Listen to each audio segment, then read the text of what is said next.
Good morning বন্ধুরা, আমি আবার চলে এসেছি। দেখুন আজকের কি নিয়ে এসেছি। আজকে সকালের জলখাবারের জন্য এই যে প্যাকেটে করা আলুর পরোটা, এটা প্যাকেটের মধ্যে থাকে, আমি খুলে দেখাচ্ছি। এই যে বন্ধুরা দেখুন, প্যাকেটের মধ্যে 4 পিস করে পরোটা থাকে, মোটা মোটা 4 পিস পরোটা, একটার পর একটা প্যাকেজিং করা থাকে সুন্দর করে। চলুন এটা ভাজবো, দেখাই আপনাদের।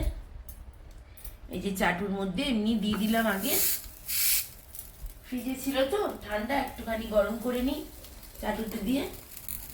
তেলটা একটু পরে দেব। এই যে বন্ধুরা, এবার এর মধ্যে তেল দিয়ে দিচ্ছি। পরোটাগুলো গরম হয়ে গেছে, খুব বেশি তেল লাগে না, খুব সুন্দর খেতে হয় এগুলো। আগের দিন করেছিলাম, খুব টেস্টি সুন্দর খেতে, আবার নিয়ে এসেছি আজকে, ওই জন্য। পরোটা ভাজা হয়ে গেছে, এই যে আমি তুলে নিচ্ছি প্লেটে। দেখুন আর একটা দিয়ে দিচ্ছি, এটা একটু গরম করে নেব। প্রথমে তেল দিয়ে দিচ্ছি। এই যে বন্ধুরা দেখুন, এই যে পরোটা ভাজা রেডি, এটা প্লেটে তুলে নিলাম। দেখুন এই যে হয়ে গেছে, এবার খাবো। চলুন আজকের এই পর্যন্ত, আবার পরের ভিডিওতে দেখা হবে। ধন্যবাদ বন্ধুরা।